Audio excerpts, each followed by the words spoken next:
Oh, I'm live. Hey guys, today I want to talk to you guys about a new battery that I bought. It's a smart battery. That's the name of this. Smart battery. How smart is it? I don't know. Let's see if I'm live first. Control room. View on watch page. Okay, here we go. Let's do the thing here.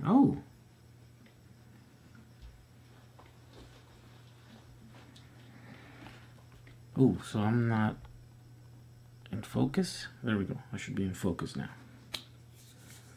So, it's kind of late today, and I was gonna make a video, but I kind of run out of time because the device that I bought this battery for takes kind of a while to get going, to set it up.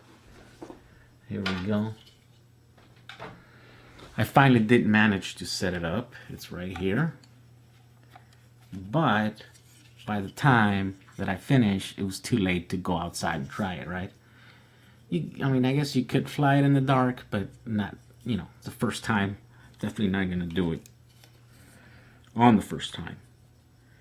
So, I guess this little guy goes in here. Here we go. Ooh.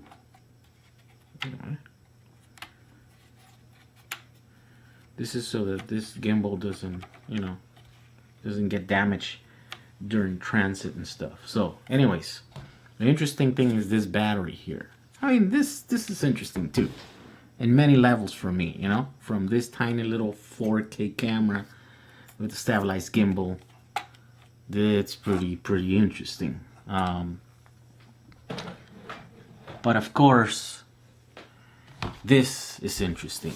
This is a lithium polymer rechargeable battery, and it's a 15.2 volt, 5350 milliamp hours, and there's 4S 1P, right? So it's so it's 4 cells in series. Wait, does that make sense? Does that add up? What's the voltage? Let me see. Yeah, so it has, the cells are actually separated. You see that? So the top one, they're all separated and they have a gap. And they have these little slots here to let the cooling through it, and there's actually a fan on the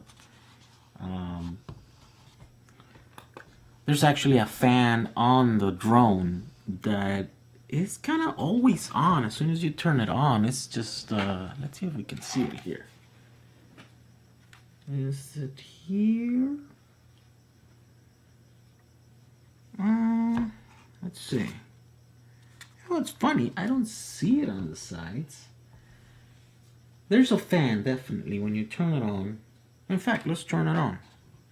Well, yeah, let's turn it on. I could just take this thing off again. Why not?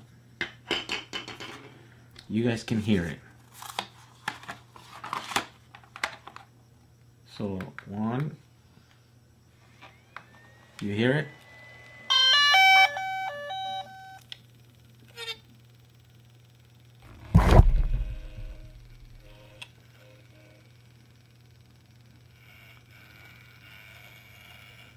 Ooh, that's some weird noises happening there. You guys hear that?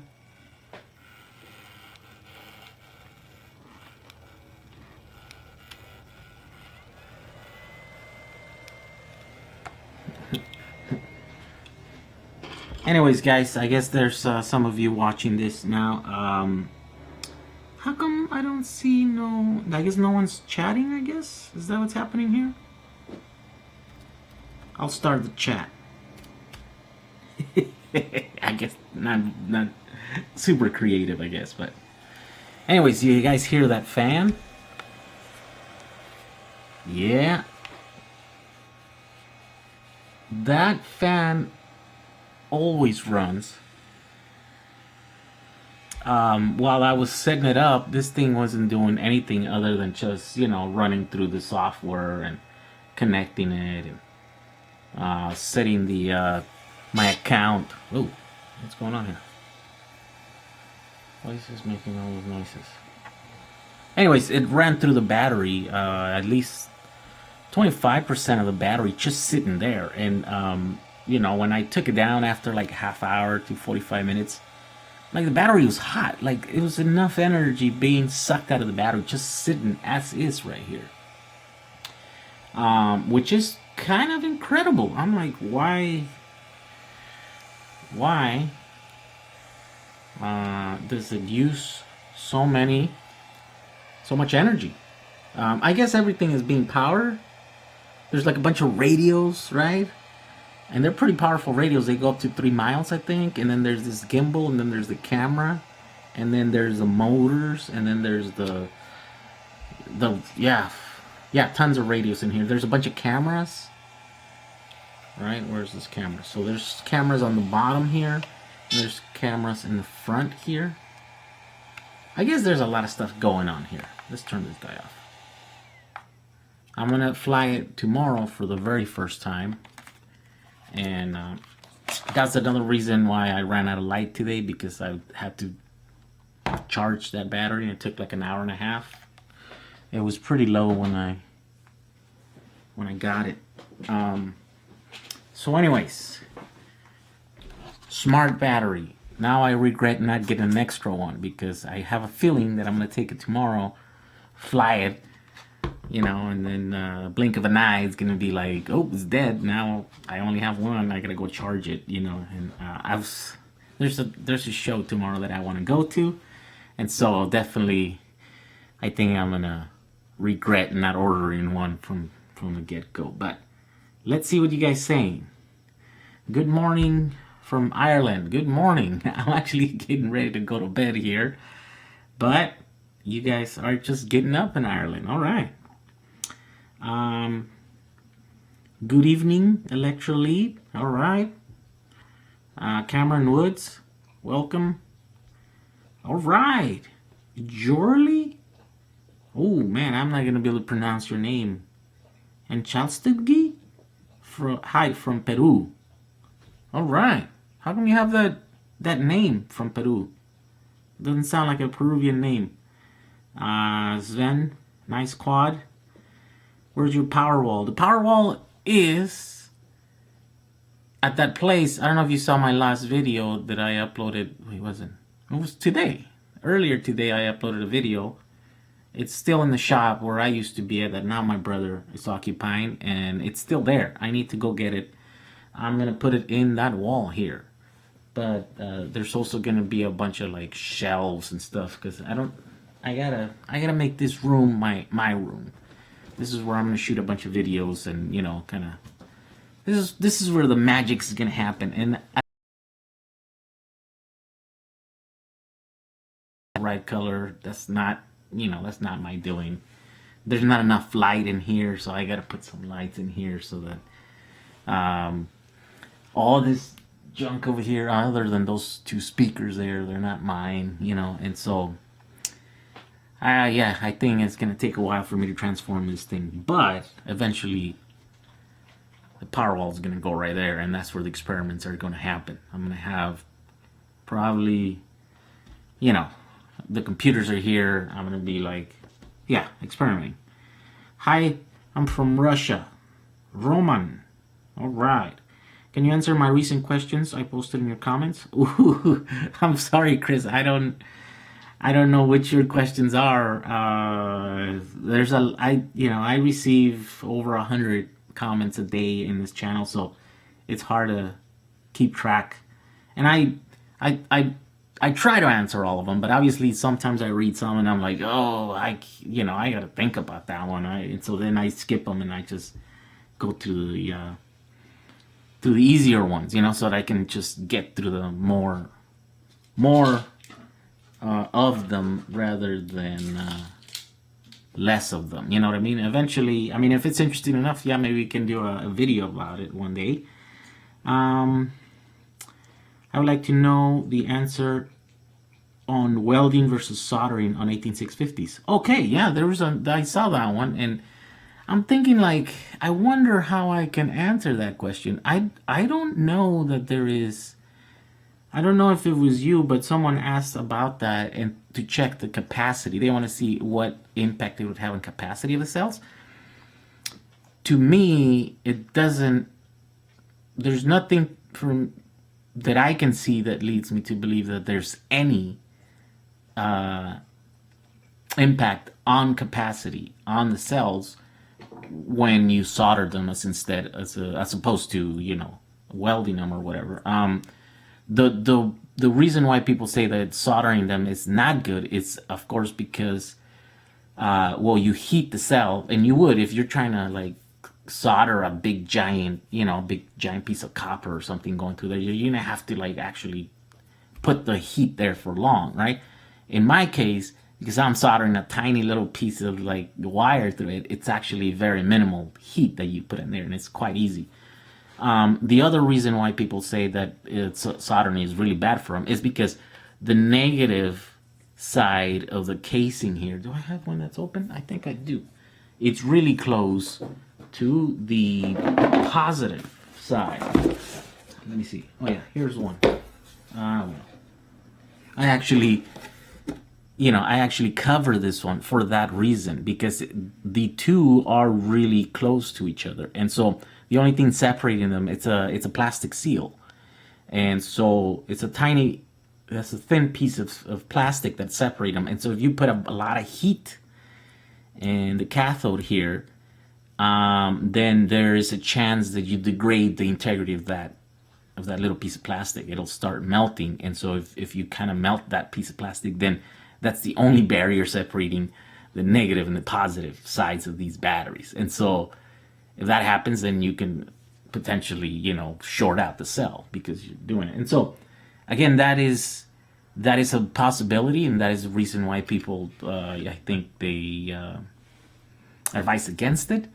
In my test that I did, because I'm going again with such a small wire that I'm connecting, it's essentially the fuse. I mean, it's like something like like less than 5 seconds. I usually use two. I don't know if you see the videos that I have. I would use 2 irons, just regular 15 watt to 25 watt irons. And actually I do have one that is like one of those that you can adjust, and it's a little bit better. But anyway, I use that one and just a regular 15-20 watt one, and really quickly, within less than 10 seconds, the solder is in there, and it's it's melted, and it's soldered and stuff. And so as far as capacity, I don't see. And I know someone asked about that. I don't know if that was you, but let's see. Let's look down. Hello from Croatia and Australia. Welcome. Let's see. I ordered some new 18650 wrappers and new insulating sticks. Oh, okay. There are some little sticks that go in between, I think. Yeah, I think I have a bunch of those that I took off of the laptop packs. So excited to make some utility 12-volt batteries for portable power. Yeah, that's pretty cool. Good morning from Sweden. Hey, morning, Sweden. How will you change the power wall? Oh, charge the power wall. Did you consider wind energy and solar off a charge converter? I think I mean, I don't know about wind, but definitely solar. I might get some panels, throw them up in the roof and stuff. Unfortunately, I don't own this home where I'm living here. A few years ago, I had enough money to purchase a home, and I decided not to. I decided to reinvest that money into the company because I thought it would do me better there. And so I never actually own a home, and so I don't know if it was a good move, but here we are, a few, years later, and I'm still kind of renting this house. And so the owner's really not interested in putting solar panels. I don't know. He's kind of a weird guy. So not until I get my own place which I do plan in the future, then I think I can go crazy solar. You know what I mean? Install a full system. For right now, I think I can experiment. I can throw some panels up there, and something where it's gonna stay under the radar, because I don't have, I can't go to the city and ask for permits to, like, put a legitimate installation kind of thing. But something portable, something that's small, I think I can, and so I think maybe that's what I'm gonna experiment with, the Powerwall stuff. I've just started collecting parts for my first battery. Found a couple free push lawn mowers with dead batteries, and I'm upgrading them into lithium DIY packs. All right, that's cool. Have you considered the batteries they use in Eclipse e-bikes that Headway produce? No. I know Headways have been around for a while. And I did look at them at the very beginning when I started looking into batteries and stuff, but because they all had to come like from China, I pretty much I never got any. You know what I mean? Like I wanted to buy the batteries here, and so I started looking at what was I can go and pick them up and stuff, and so that's the batteries I ended up going. It was the Balkan batteries, which were here in Southern California and stuff. Now I think they're either partially bankrupt or fully bankrupt, I don't know, but they were still there not too long ago. Regarding battery building, does it matter if you rig parallel first then series, or vice versa? So this is Chris. I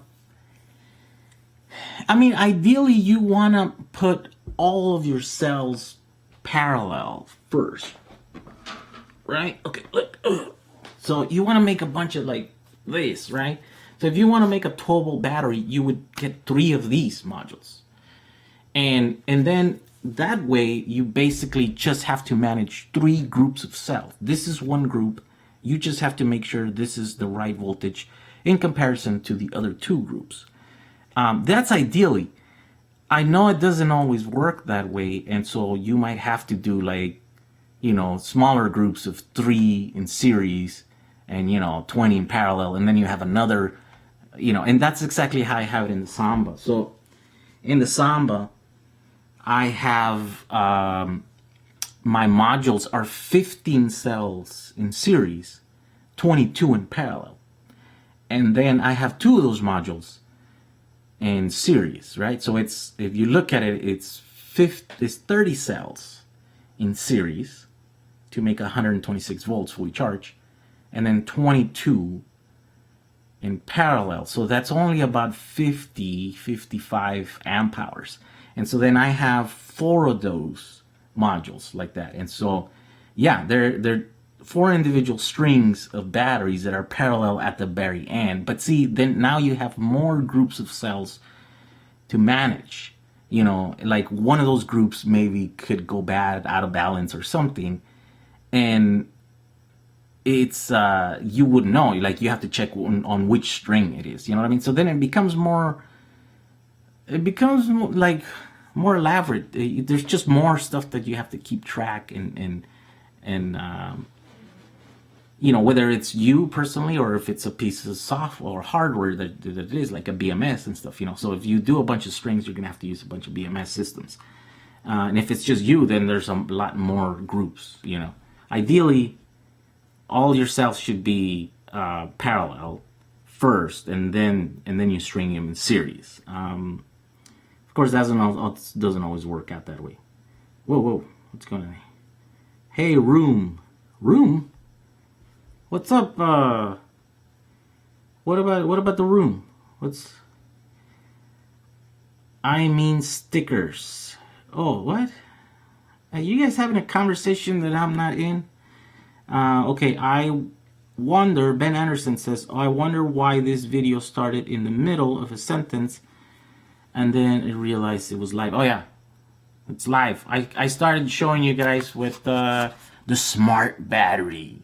This is literally the name of this battery, smart battery. How smart is it? I don't know. It looks like it's 4 cells in series, and it looks like it's got this pin. I haven't counted the pins, but like the crazy thing is that the plug is you can put it, either way. Which I mean, I have some questions about that. Are they using two of those pins for like positive? And then the other thing is the drone knows individual cell voltage, and actually it reports that to the app on the phone, and you can see individual cell voltage, which is pretty cool. I never seen any other device that do that. So in that aspect, I guess, yeah, this is the smartest battery that I know. I mean, we need that for our EVs, except that instead of having 4 cells, then you have to have 30 cells or 35, if depending on what voltage you got or whatever. Let's see what else. Let's keep going here. I want good evening from Seattle. Have you thought about using capacitors or lithium-ion batteries or a hybrid of both on your normal car to replace the lead acid? Yeah, I'm using actually lithium batteries. I'm not using lead acid. Capacitors, not really. From what I hear, they're really expensive and they don't hold a lot of power. They would be useful in an application where they need to stabilize, like, the batteries, if they weren't able to supply enough power for a given amount of time, which is not a problem that I currently have. So capacitors wouldn't do anything for me at the moment.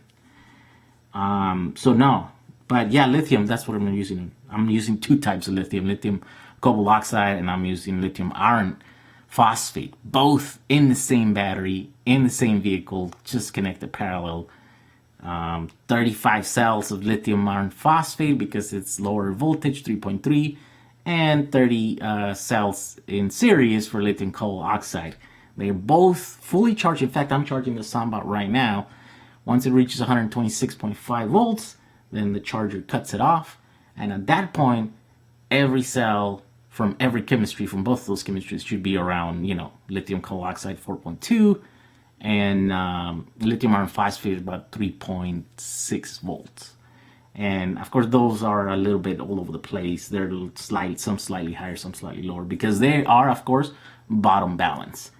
And I can, I have videos about bottom balancing if you want to look at them. I do plan to make more of that in the future. I'm always thinking about ways of explaining things, because they are, it's like a weird thing. At the same time, they're such simple concepts, but yet they're so hard to explain, I think. And I had one the other day. I'm like, oh, this is how I need to explain this thing. It's like perfect. It's visual, is the thing, and and I didn't write it down. I need to start writing all this stuff because I forget about it. Okay, let's see what else. What do we got going on?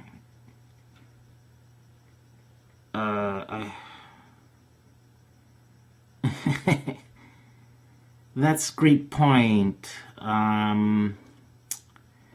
Okay, what's going on? Hi, HB Powerwall. I've been liking your videos lately as well. Yeah. Hey, 5 days without a video. What's going on there, Peter? It's not good, man. Gotta get on it. You gotta start doing this live thing. See, I couldn't make a video today, right? Because I ran out of light. And so I'm like, well, screw it. Let's turn the camera on and do a live Q&A, So let's see here.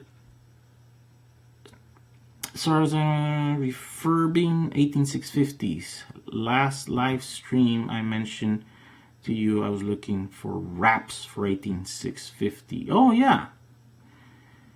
Hey, what's going on here? You guys are typing too many comments. What is the best way to slow down battery degradation for electric vehicles? Is it better to charge it as more as possible every day or a weekly base? Charge it more, but less depth cycles. So like right now, I should actually go and unplug the Samba, right? Because it's like 90% charged. So if you go 90%, right, and you deplete it down to like 50%, and then you go up to 90%, if you can live right on the middle there, your batteries are gonna last you forever. Forever, 10,000 cycles or whatever. The deeper the cycles are, You know, if you go all the way to the bottom to like there's zero energy left in those cells, and then you charge it all the way to the top till there's like no more energy that can possibly go into those cells, that's where the damage happens. And it's normal damage, you know what I mean? It's degradation. Like, just there's nothing you can do for a cell right now to make it last forever. Every single cycle there is less and less and less capacity. And of course it's tiny little bit, but then of course doing things like charging them all the way to the top and discharging them all the way to the bottom, that make that tiny bit kind of bigger. And so if you stay in the middle, just in the middle, that's the best way to go. And in DIY cars, how you, so if, right now I like my setup is perfect, you know, like the charger charges up to 4.0 volts. I add one extra cell, you know, and then, well, but then that's gonna mess up the thing. See, I need to get rid of my voltage. All the cells are just a little bit less, you know, 4.1 instead of 4.5. I think Tesla has a mode, the normal mode is 4.0, I think. And if you need to use the extra capacity, then you just specify with a button, and then it'll actually charge all the way up. Let's see.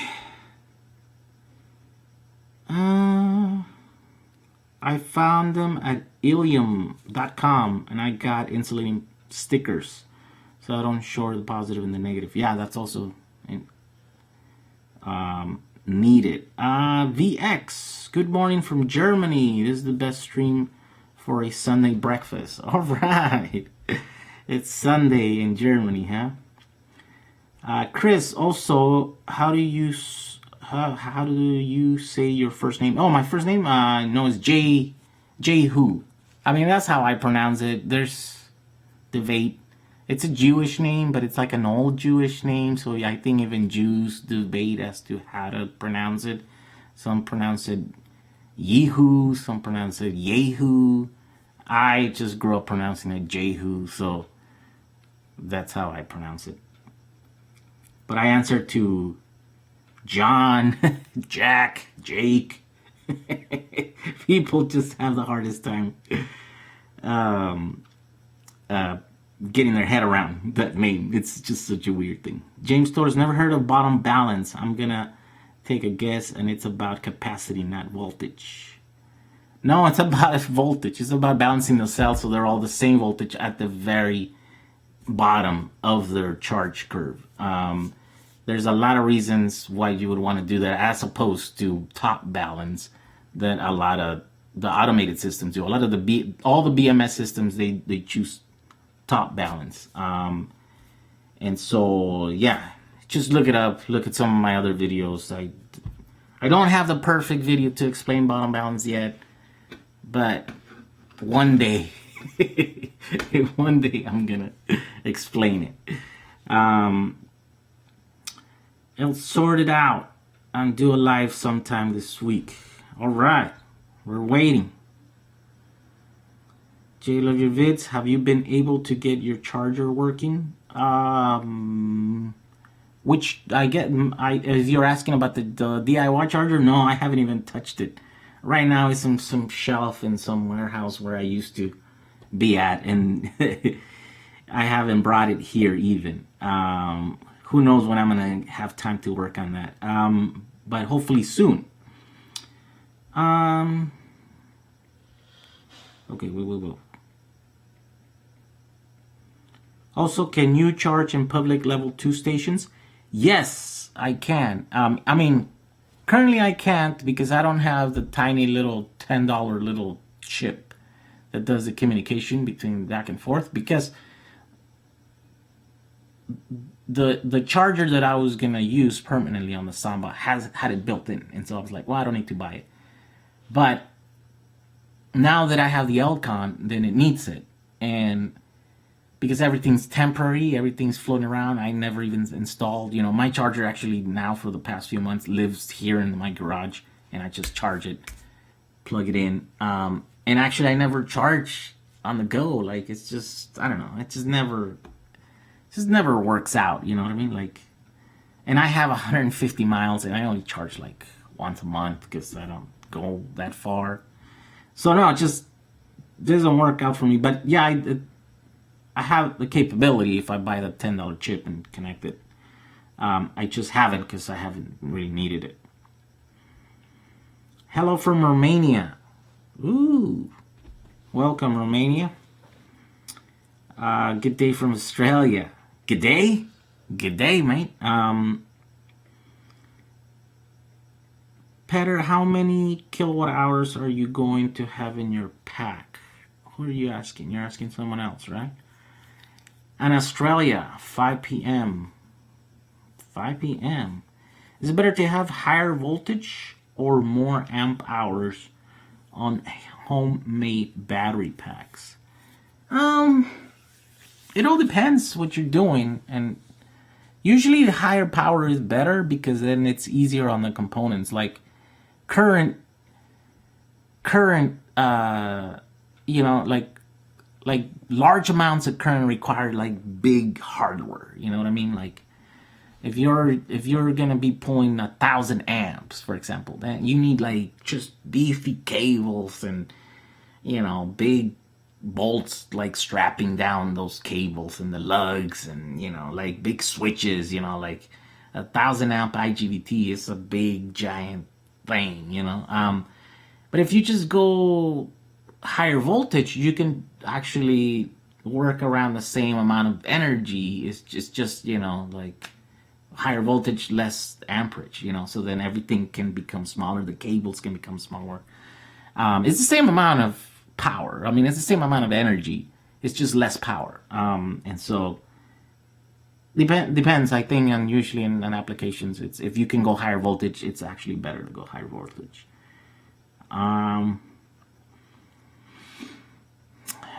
+1 for a bottom balance video.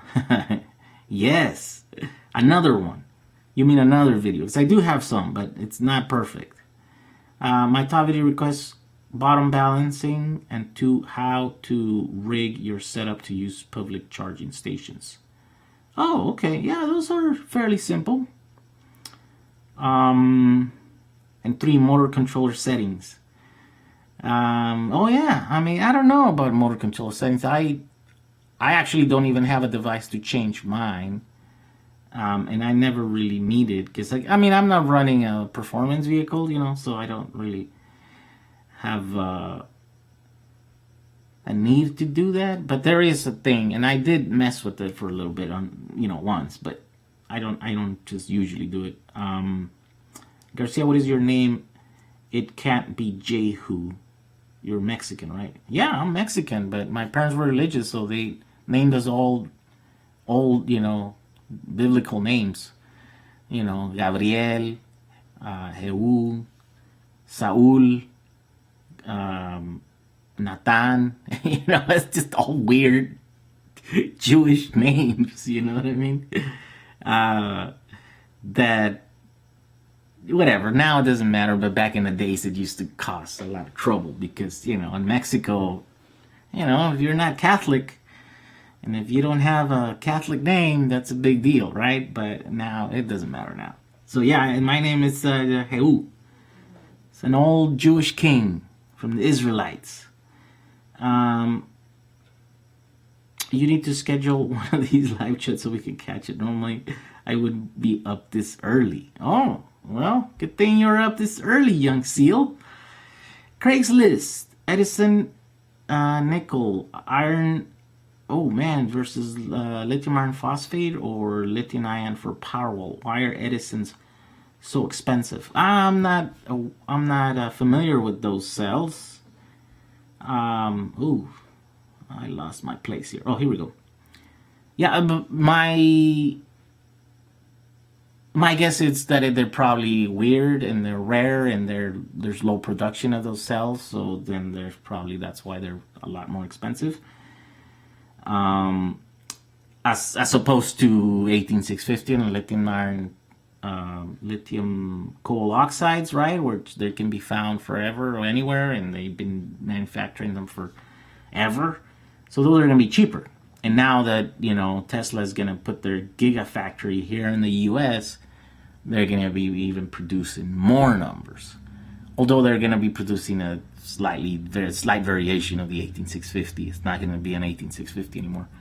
But yeah, you can, I mean, give it 10 years. I think there's going to be tons of those cells really cheaply, just everywhere, because there's going to be that many more cars ending up in wrecking yards, and then they're going to end up on YouTube, on eBay, and on just salvage yards and stuff. So yeah, we're all going to be able to buy, 10, no, we're going to have like, so the Model 3 is going to have how many kilowatts? Have they released that? I don't remember. Did they say like 60 kilowatts or something? Kilowatt hours?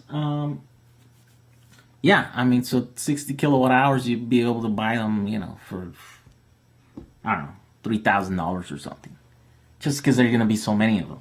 There's 400,000 ordered right now. Once they actually start hitting the streets, I think there's going to be a lot more. And so pretty soon there's going to be 1 million cars. And out of those, there's going to be plenty that are going to end up wrapped around a tree. And their cells are going to be available to us. Is there any major concern running a 24 volt power at 40 volts? Ooh, I don't know. That's quite a bit higher voltage. If your system can swing it, I guess, it's like depending what you're running, what's if they can handle the voltage, actually they would actually run probably cooler, you know what I mean? Like whatever power transistor your inverter is going to have something, I think it's going to run better at a higher voltage. Of course, I know that some MOSFETs don't have the ability to run at higher voltage, so I think that's the limiting factor. Yeah, I don't know. I think it really depends on your equipment. R18650 is the best battery for EVs. Yeah, right now they are. I believe they are. They are mass produced, and they have good energy density, and so yeah, I think they are. It's just that form factor has been around for so long, I think, that they kind of got it down, and so they're safe, and they're reliable. Failure rates are really low and stuff. So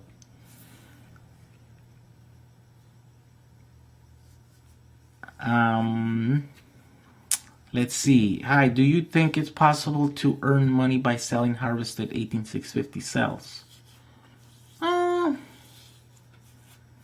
I don't know. I sold a bunch, I sold anything that was below 2 amp hours.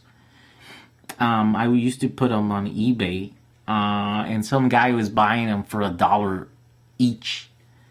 And, I asked him one day, and he told me, I don't remember what he said he used to do with them, but he used to use them for something. And his requirements were like, they weren't high power applications and stuff. They just needed a battery that would hold that kind of voltage and, a life of a few hundred cycles or something. And so these were perfect. And, for $1, he didn't have to test them, because I already did test them, and there were like my rejects and stuff. Yeah, I think you could possibly find some niche application from that is make it worth it for you to do them and sell them and stuff,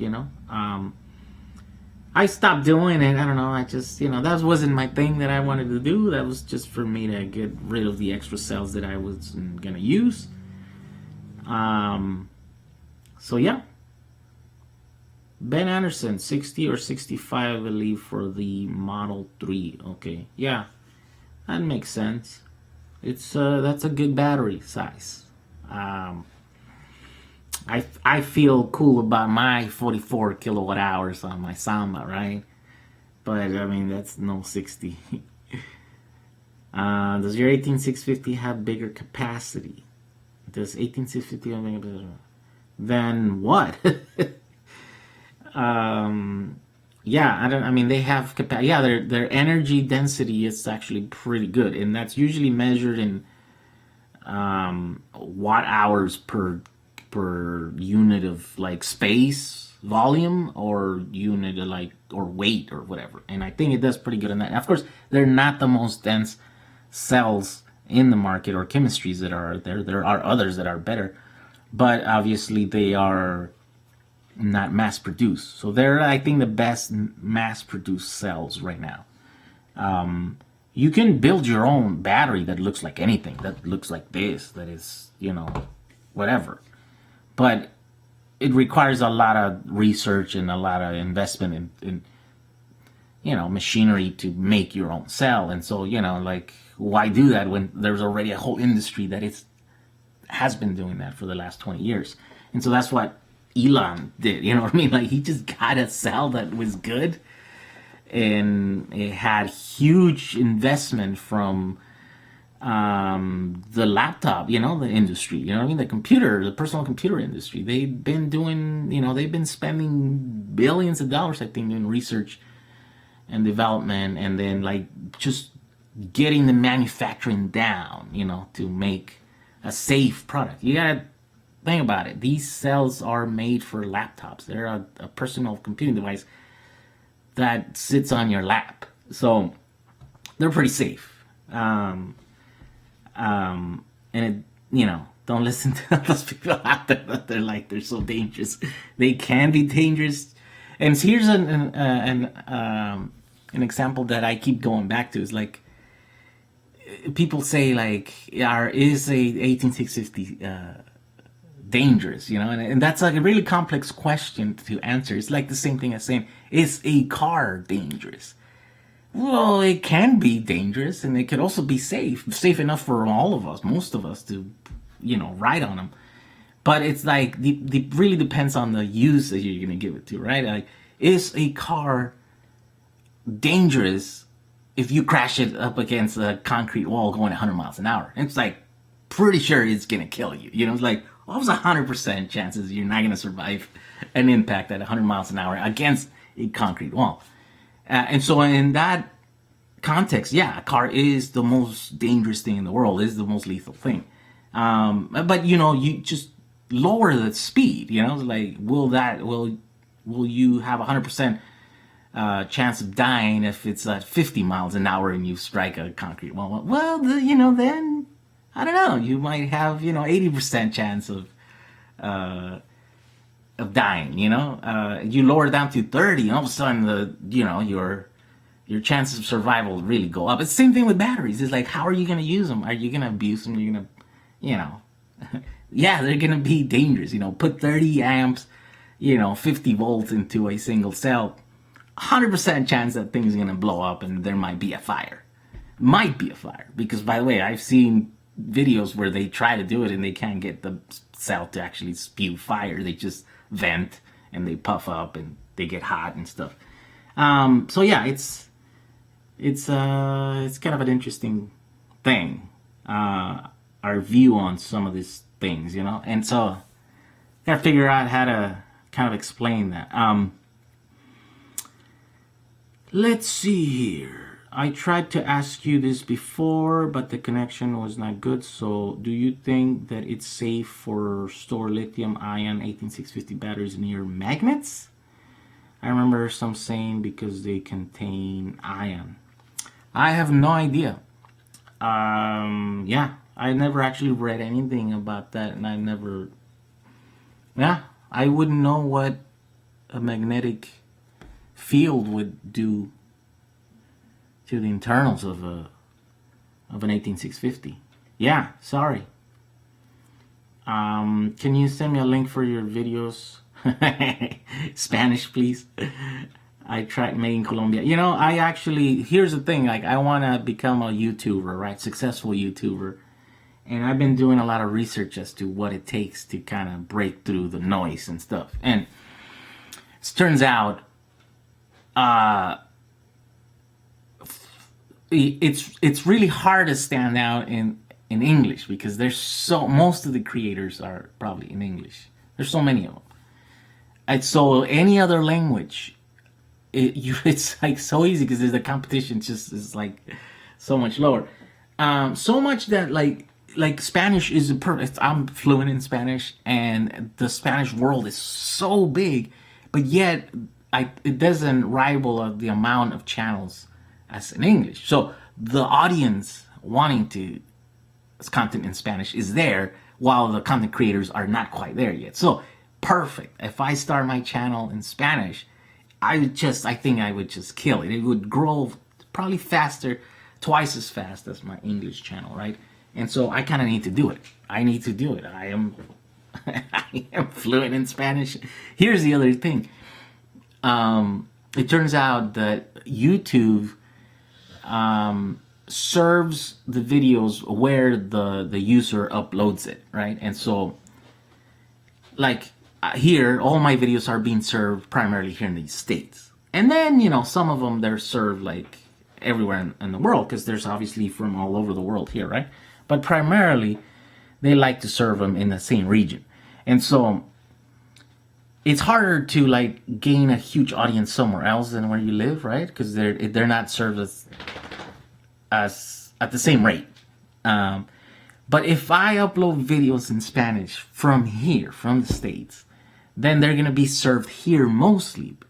And so that means they're gonna get a lot of views here. But because they're in Spanish, the Spanish-speaking world, would actually, they do very well in other parts of the world, in South America and, in Spain and all the speak.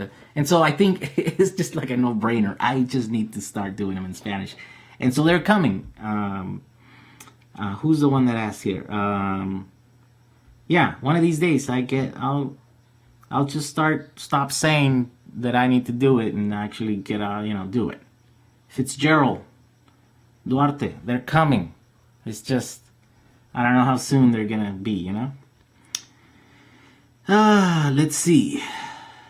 I've been changing broken power tool batteries from 10 18650s. Oh, all right. Yeah, there's a bunch of those. My power tools use those. Draining the 18650s to a very low voltage can be dangerous. Or pulling 1 to 2 amps, when they are empty, can explode? I don't think they can explode. I think it's dangerous because they kill the batteries, but I don't think they can explode. What is the minimum voltage to safely empty an 18650? I know some people like to say it's like down to 2.5 volts, but I don't know. I feel kind of funny that I usually do it down to 3 volts. And I know I think that's what I read at Tesla. That's when they consider a cell dead. It's when it hits the 3 volts. And so 3 volts, it's safe. If you have a little bit, if you have half a volt under that, it's okay. Just leave it there. Because here's the thing. I have a video about this. I explain how batteries die, right? I think I need to redo that video and actually show you a battery dying. And I can, because like this little light here pulls 500 milliamps, okay? And this one has killed like 5 cells within the last month or whatever, right? Because I don't have a balancer. And so because you can change these batteries individually. I just grab them from the box. I don't know, maybe one is 3.8, the other ones are 4.2. And so whenever that happens, that battery, that cell that has a lower voltage, then it's the one that's going to hit the bottom first. And of course, there's nothing that tells me that it hit the bottom first, right? And so I'm running a system that is not bottom balanced like my Samba is. And just I'm killing batteries all the time, right? And so that's the importance of bottom balancing a battery pack. But then if you bottom balance them, you can't remove them. You can't just interchange them, because then you would lose your balancing, right? And so the death at the bottom of a cell, it's not violent. It's just what happens is it loses its ability to have the electrons moving back and forth from the cathode to the anode. And so what happens is that they're just not able to take any charge anymore. They don't explode. They don't get, well, they actually get warm, but they don't get like super hot or whatever. Death at the top of the cycles when you overcharge them. Now that's a much more violent event. You know, there's a lot of heat. There's a venting that happens. You know, that's pressure builds up inside the cell, and then the valve, the safety valve, blows, and then, you know, it spews gases and the electrolyte and stuff. And then if that doesn't work, if that doesn't, you know, if the power or the overcharging keeps going higher, then yeah, it actually could catch fire. It could spew fire. It could, you know, increase, you know. But that is a very unlikely event. You really have to charge the batteries like way high. You know what I mean? Like you have to put 3 times, 4 times more the voltage at high current levels. You know what I mean? Like we attempted to kill a cell at the top, and it took like 2 hours, and it took like a considerable amount of power. I mean, we had to put like 3-4 times extra power, energy into that cell that you're supposed to, and then it just kind of, you know, started venting and stuff. So it's not like dynamite. You know what I mean? Like the early days that you look at it wrong, and then, you know, it would potentially blow. You'd have to really do something bad to these cells. And I mean, that could happen. You know what I mean? Like some horrible things could happen to cells if you're not paying attention. But yeah, death on the bottom is not as scary as it is on the top. But it is. It in certain ways it is actually worse, because then you can never recover that cell. It's like it's silent. You don't even know it. You touch it. Oh, why is this cell extra warm? Oh, it's gone. It's dead. It won't ever get, you know, charged anymore. And so there goes your cells. And if it happens to be like a 44 kilowatt hour pack on a vehicle, well, there goes your pack, you know, or at least, you know, some of your cells or whatever. You know, it's a huge loss basically that happens. All right, let's see. What else do we got here?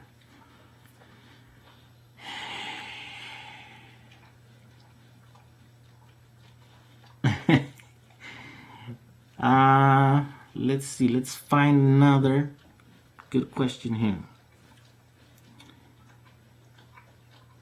I've been charging. I already read that one. Let's see. What is the optimal amount of 18650s to power a normal bicycle? Number of batteries. Oof, I don't know. I don't know what a normal bicycle is. I don't know what the wattage consumption it is. Yeah, I'm the wrong guy to answer that question, because I'm not familiar at all with the typical setup on an e-bike. Discharge voltage depends on the rate of discharge, right? Same goes for charging. Discharge voltage depends on that. I don't understand that question. I mean, the voltage it's gonna move up or down quicker if the load is bigger. You know what I mean? But I don't know what kind of connection you're trying to make there or asking about. Standard test is driving a nail into a cell to check for fire safety. Also, just change. Or charge them in an oven. Yeah, you're right, Rick. I mean, if you throw any cells into a barbecue, you know, it's gonna blow up. It's gonna explode. It's gonna shoot fire and stuff, you know. So yeah, in that context, lithium cells are dangerous, guaranteed to blow up. Please do not only Spanish. English is more universal worldwide. Yeah, no, definitely not only Spanish, but a second Spanish channel, I think, would be perfect. I think I need to do it. Thanks, my friend. You're the best. Oh, thank you. Both nail and oven test. Super overkill, not likely ever in real world uses. Well, I don't know, man. I don't know the parties you go to, Rick, but in my parties, yeah. Greetings from Poland. I think about installation like Powerwall. My question is how convert DC to AC? What use inverter, pure sine or modulated sine? Modified sine wave. Yeah, I think it depends what you're doing. I think pure sine wave is probably better, right? Because that's what you get from the utility companies. But I think it's more expensive. I think for those devices or whatever. But yeah, I think it just depends what you're going to be running off. If you're going to be running like motors and stuff, and yeah, modified sine wave is not going to do. It's not going to do it for you. Yeah, just get some UPSs and what is it? What size did I figure the other time? Where like you just get a bunch of UPSs and then have them, and then you separate all your different circuits in your house. You just feed each circuit with a different, a different like 18, 15 watt UPS, modify UPS that you do so that it doesn't have the alarms go off and stuff, right? You just wire those in there. How many circuits does your house need? How many you need? You can be putting them on, and then whatever they're not using, you just cut it off, and you turn those. So those are super cheap, and you don't have to spend a bunch of money putting a big giant, 30 kilowatt or 40 or 60 kilowatt inverter in your house, depending how big your house is. Yeah, I mean, I don't know. I think that's doable, and I think I'm gonna do some tests and some experiments on that. All right, when you go popular and Hollywood viral, will you remember us die-hard fans that watch you at midnight? Yeah. Hey, I'm sorry, boy. Oh, what? What? You want to go to bed? Wayne, look, there's a bunch of people watching. Wayne, you see that camera there? There's a bunch of people there. Yeah, these guys, they're like, they don't, I don't know, they want me to go. There's like 53 people watching. Like, they don't want to go to sleep without me. They're like, no, it's like a family thing. They gotta go. I gotta go, Since 18650 cells with 34 milliamp hours capacity hold more energy, do they get hotter than cells with 2000 milliamp capacity? Depends what rate you're discharging that capacity. No, I don't think so.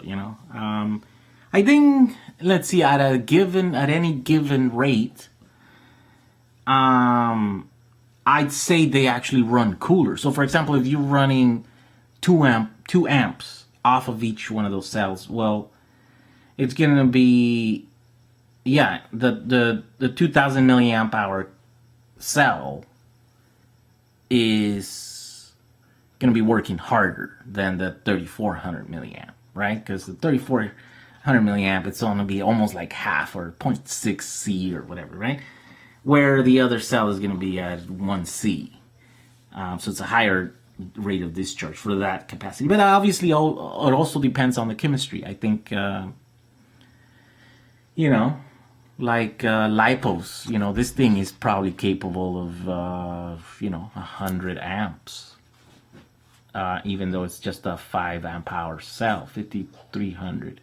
But they do get hot also. I don't know if another chemistry, if I were to put a 18650s in here, if they would get just as hot or hotter.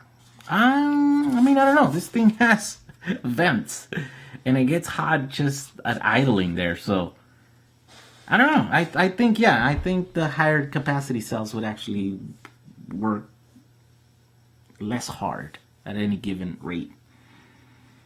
Are you running a 3-phase motor in your Samba? Yes. How do you convert to the DC to three-phase using a Curtis controller. They are really good. They are mass-produced. They're used in like almost every forklift that's electric, and yeah, they're used in all kinds of industries actually. You know, mining applications and the little trucks that have those little buckets to for the utility companies. You know, to go up in the poles. They have a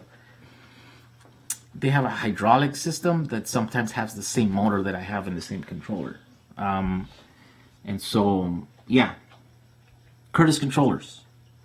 Don't skip my question. Have you been charging? Wait, I've been charging broken power tool batteries from 1082. Oh, well, that wasn't a complete question. You just said I've been charging broken power tool batteries from 18650s. 20 amps, 1300 milliamp hours each. 2, 5.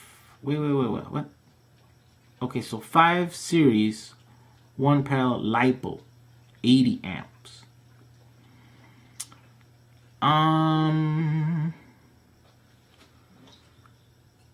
Peak. What do you think? Any concerns? But isn't 5S less than 10? I mean, I don't know how the 18650s arrange. If they're arranged in 2 parallel, then that means it's capable of, it's like 2600 milliamps, 40 amp capable, right?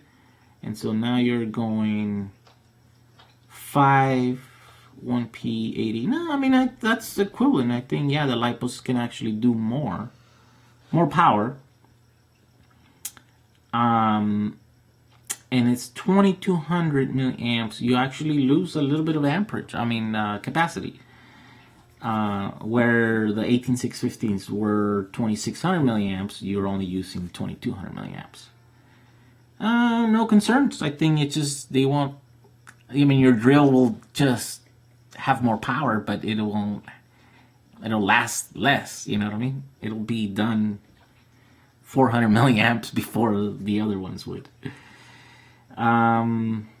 Which brands 18650 cells are the best? Depends your application. If you need high current, there's a bunch of them. Every major manufacturer has them. If you want high capacity, I think every manufacturer has a version of them. But yeah, I see some that were like 3200 milliamps, and they can do like 20 Cs or something.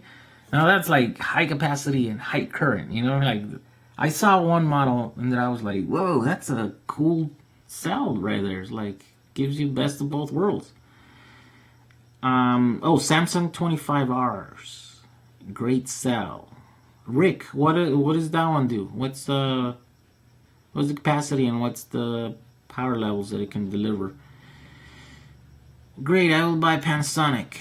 You're trying to avoid my Samba question. When are you going to get it painted? Oh, whenever I can afford it. I actually have in my Patreon page, I said that whenever I go over $100 per video, then I would paint it, right? And so this month I went over $100 per video. But here's the thing. It's not really ideal because there's one guy there that is giving me $100. And so I'm kind of hesitant to kind of make plans with that because I don't know, that's a lot of money. I mean, at least for me, it's a lot of money. I don't know, the guy might be rich and $100 per video might not be such a big deal, or he doesn't know that I upload about 15 videos a month. I don't know, you know what I mean? I never had a conversation with him. He just posted it there. So I don't know. It's gonna be a few months before I really know if I'm gonna be able to count on those $100, right? Otherwise, I'm around $50 per video. And here's the thing. I think a lot of people put I have a lot of patrons, right, that give me $10, right? Like they'll give me, well, not $10. Let's say like there's one guy that's like $5. I'll give you $5 per video. But then like they put like a max of $5, and so basically they only give me $5 for one video, and in the overall thing it shows that I'm getting those $5, but in reality, you know, I'm not getting those per video. I'm only, you know, I'm uploading 15 videos, and I'm going $5 for only that one. And so there's a lot of those. The first videos are $50, and then after that it drops down to like $9, you know. And so yeah, I currently I just don't have the means to paint the Samba. But again, that's just changing, you know what I mean? Like all these efforts that I'm doing in the videos and all the sponsorships that I'm going after, and all the affiliate stuff that I'm doing, it's paying off, you know. It's slowly, every month it's a little bit more and a little bit more and a little bit more. So much, you know, that I mean, I really have worked hard this last couple of months, and I was able to buy me something that I've been wanting for a long time, since it came out, right? The drone, the Phantom 4. So I think this month it was a good month. Let's see next month how it goes and stuff. Hopefully soon I'll be able to generate enough earnings to paint the Samba. I want to paint the Samba. Let's see. Whoa. Let's see. I would be polite to say hello to the entire population of another country. What? What are you talking about? Do you live in your own country of one? Or what are you talking about here? I like your van. You did a nice job. Keep it up. By the way, it's not a van. It's not a minivan. It's a bus. It's a Samba. I mean, it's like a minivan, but chill out, people. He's answering as many questions as he can. Maybe he missed your questions because you're being impatient. New Zealand. So you're from New Zealand, NZ. Oh, no, wait a minute. NZ, because that's how your name starts. Okay, I'm getting it. I have a Caravan with 12-volt battery. I have made a lithium battery out of 100 NCR 18650. Oh, just the 18650, not the 18650As or the Bs. The question I have is, should I use 3 cells in series or 4 cells? Depends. What are you gonna be powering? No, so I have a Caravan total battery. Yeah, like, I mean, right, fully charged, 3 cells fully charged is 12.6. Fully discharged is 9 volts. I'd say, you know, if you could use 3 cells if all your devices are still functioning at 9 volts. And so even when it's at the end of the charge cycle, if everything works, then yeah, use it. Now 4 cells fully charged, that's like 16, what? 16 something, right? Well, let's see. Well, here's interesting. Here's a cell that uses 4, I mean a battery that uses 4, and this one is max charge voltage 17.4 volts, nominal voltage 15.2, 81.3 watt hours. Yeah, so you know, you gotta look at that. If you want to charge your batteries all the way to the top because you need all the capacity, 17.4 volts. If your devices can work with that, go 4. Higher voltage is better. Then the amperage is going to be lower. And so if you're not going to be using a BMS system, if you bottom balance and then you're at the bottom, it's going to be slightly higher voltage at the bottom. So then there's going to be slightly less amperage being pulled from the cell. So there's a better chance of your battery surviving an event where they hit bottom. So yeah, using more cells would be beneficial in that case. What's the best motor? Oh man, okay, so this thing. Wait.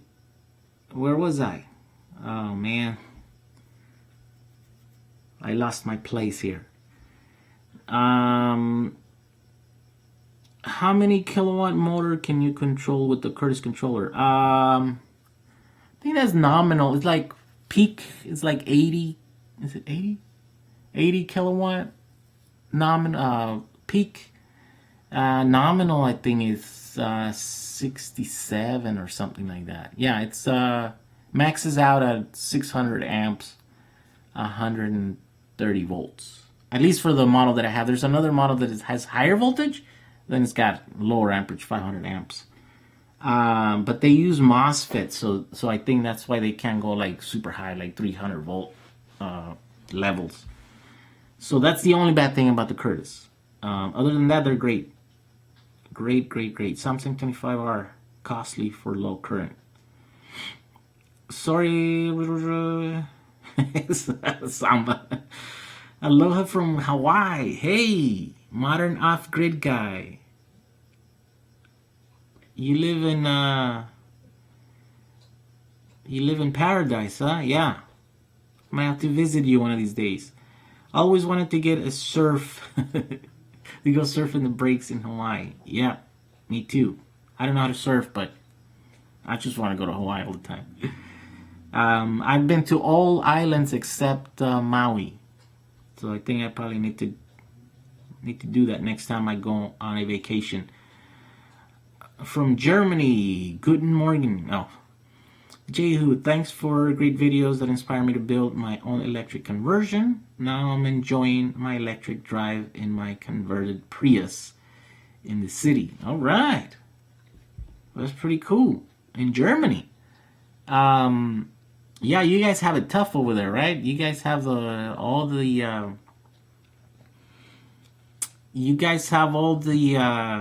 lot more roadblocks as far like as the law is concerned and stuff. Here in California, we don't care. They're like, just as long as it rolls, you can do it.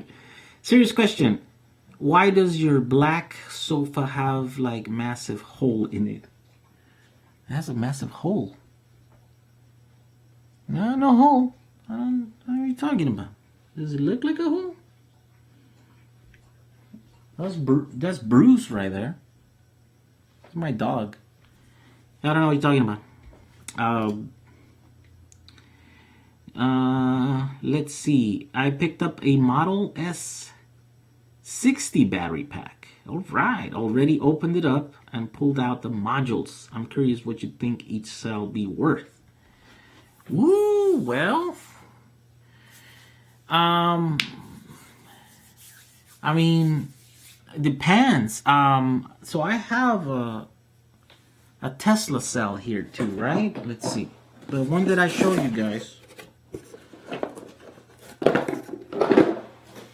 I mean, it really depends, you know. It's like this one was 2,500 milliamps, right? I think this is a Samsung cell. I think it's like an early model. I don't know which model it is. But these are worth, I don't know, they're still worth like $3, I think, new, you know, $2, $2.50 or something if you buy them in bulk. I don't know how much capacity they have, but, and I don't know, like, I don't know, you should test it to see what kind of amperage they put out and stuff, you know. Because here's the thing, you don't know what model cell is. We don't have a spec sheet for it, right? So I don't know. I think they're worth about $3 each. Here's the thing, though. I heard. So all of these cells, you know, all of these production cells, they have the. Ooh, what's that thing called? They have like a PTC, like. I have like a fuse in here. It's like a little plate that if it heats up, it kind of bubbles up and it disconnects the cathode from here, right? So they have their own little fuse. If certain conditions are met, this thing actually disconnects itself from the outer little plate here, right? I heard that the Tesla's ones don't have it because they have it on the outside. You know, they're connected with each individual fuse. Of course, I have some of these cells that came from but these are early production Tesla packs, right? So I don't know if these cells are off the shelf or if they are, you know, like specifically made for Tesla, as I think is the case now. So they have their own version of the cells being produced just for them. I've been wanting to take one of these ones apart to see if that little thing is there.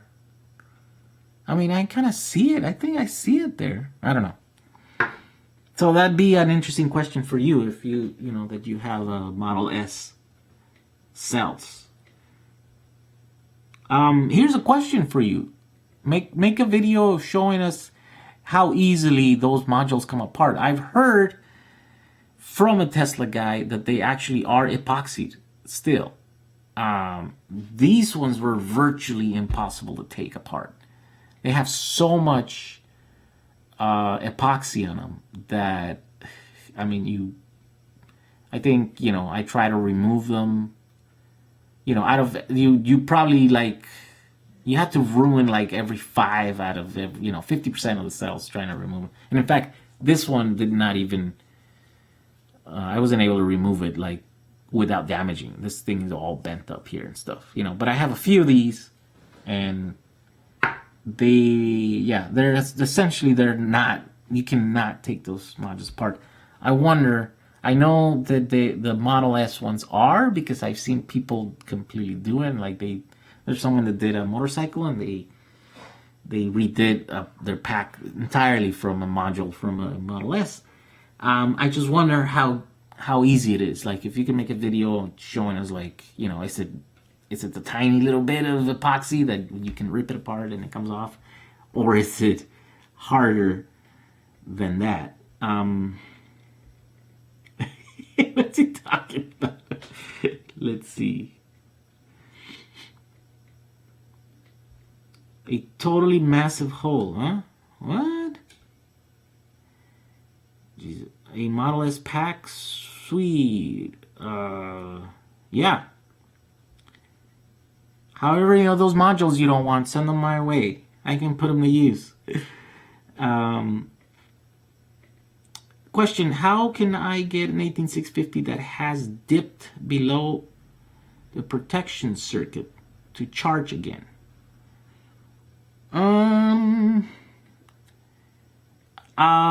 So if there's a protection circuit outside of the cell, right? I think that's what you're talking about, because they don't have a circuit inside. All you do is you just, you know, put some probes on that cell and charge it up to above that voltage. Get another 18650 that's charged up to, you know, whatever, 3.7 volts or whatever, and then connect it parallel. Put some leads on it and then plug it in there and leave it there for, you know, a few minutes. Maybe kickstart the system so it could charge. If it sees that cell is charged, then maybe you can kickstart the system that way. Yeah, it shouldn't be too hard. You just jump start it. You know, basically the same thing that I used to do with the 12-volt batteries that were dead on your lead acid batteries, you know. Let's see. Let's answer how you want the Samba to get painted already. Color combo. Yeah, I had decided I was gonna do the original. What's it called? Dub blue. So it was the original color from the factory. It was Dub blue. It was mostly for commercial vehicles, but they are at least 3 known Sambas, you know, the deluxe Sambas, exactly like my model, that were all one color Dub blue from the factory. And so it's kind of rare. My Samba was a commercial vehicle, and then I converted it into a Samba. So, you know, by painting it Dub blue, I'm going, you know, to the original color of that vehicle. But I'm also you know, it's also correct for that model, like if special order, you know. So I think that's what I'm gonna go with. There's not too many of those on that color, and so that's what I want to do. And yeah, I think I want to paint it the single stage, you know, just like they used to paint them back in the day. How good are the Yasa 750 motors? Ooh, sorry, I don't know. I have no experience with those.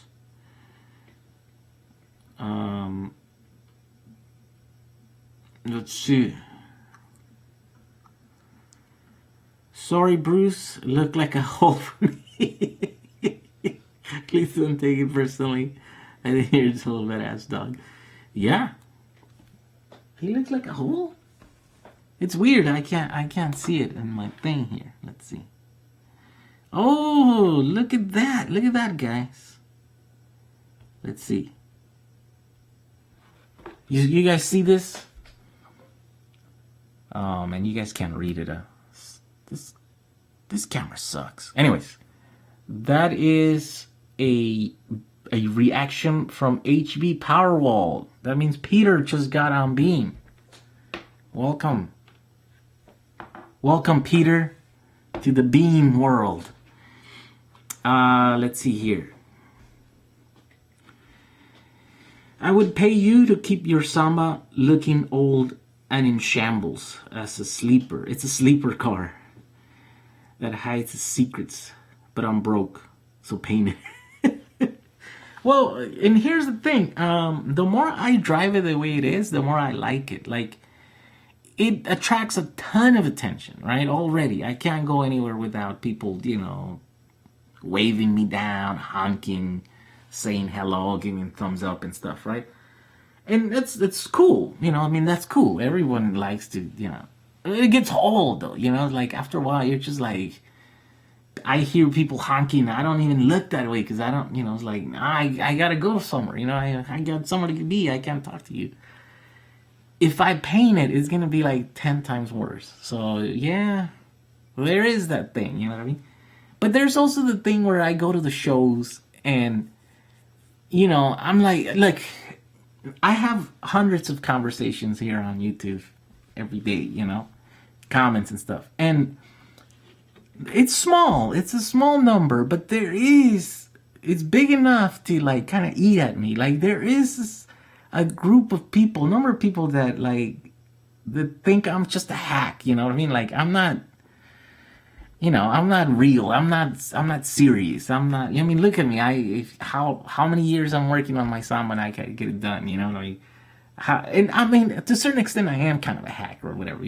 But you know, like the people here, like the EUS guys, you know, they have all their cars and they're done. You know, they converted them and they're shiny and you know. And then here I come with my Samba falling apart. You know what I mean? Like. I appreciate it, and I think there's a ton of people that appreciate it, and my appreciation for it grows every day. But yeah, I still wanna like, I don't know, I still wanna paint it. I don't know. It's a good thing that I haven't had the money to paint it, I think. Let's put it that way.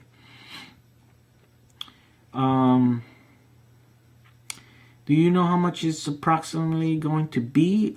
Heard it could be more than 10,000 euros for some kind of magnetic field or radiation testing for possible radio interference or some BS. Oh yeah, for getting all the permits in some other countries. Yeah, I don't envy you guys. I am lucky to be in California. Would love to make an electric bug, but if it's so expensive. Yeah, the Beatles, I mean, yeah, it's expensive.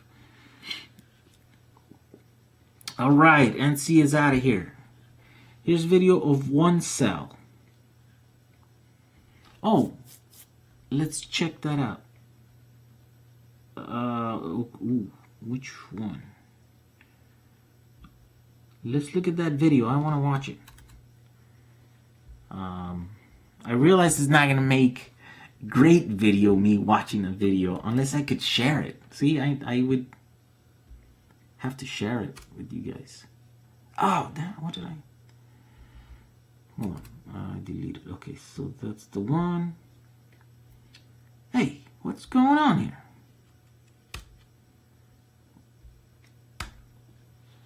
That took long, just to paste the thing there. Oh, and here's the thing. I had my internet connection is kind of like crappy, right? And so, yeah, if I'm watching a video, it might mess with the upload here. Yeah, look, it's not even loading. That's how crazy it is. Stupid connection.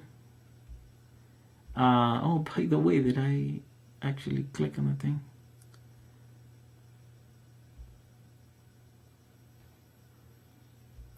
Oh yeah, look at that.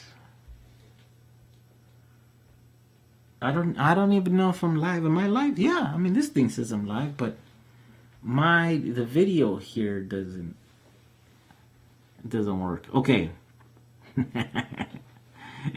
I know that for pure EV conversion it's around 10,000.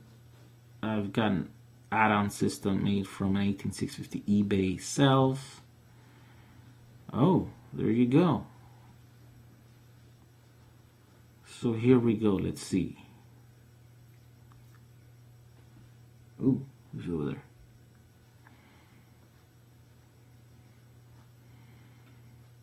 Yeah, I might think, yeah, failed to load.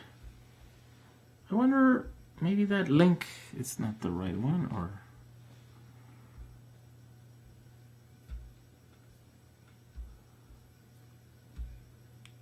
Let's see here. Yeah, sorry, that link didn't load. I don't know if it's my connection, that it's really low, or that the link maybe it's a weird link or something. All right, here, where are we?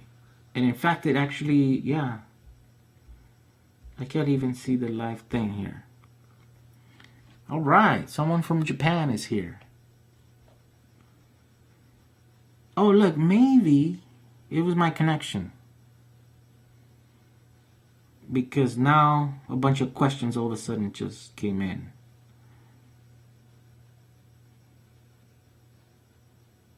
Let's see.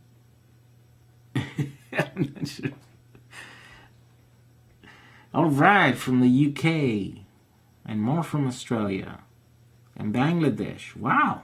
Yeah, people from all over the world are here today, huh? On my profile, Dance, you can find my conversion video on the first generation. Second gen is coming. I want to go to, oh man, I'm not going to be able to pronounce that. Nordschleife, and to a movie. Have you done any research into new cells? I'm seeing 18650 cells approaching $1 a watt. $1 a watt? Wait, so $1 a watt? Well, that's expensive, right? Because isn't like a 18650B like 12 watts? 12 watt hour? Yeah, it's like 12 watt hours. So that would mean that's a $12 battery? Or $12 cell, yeah. Let's see.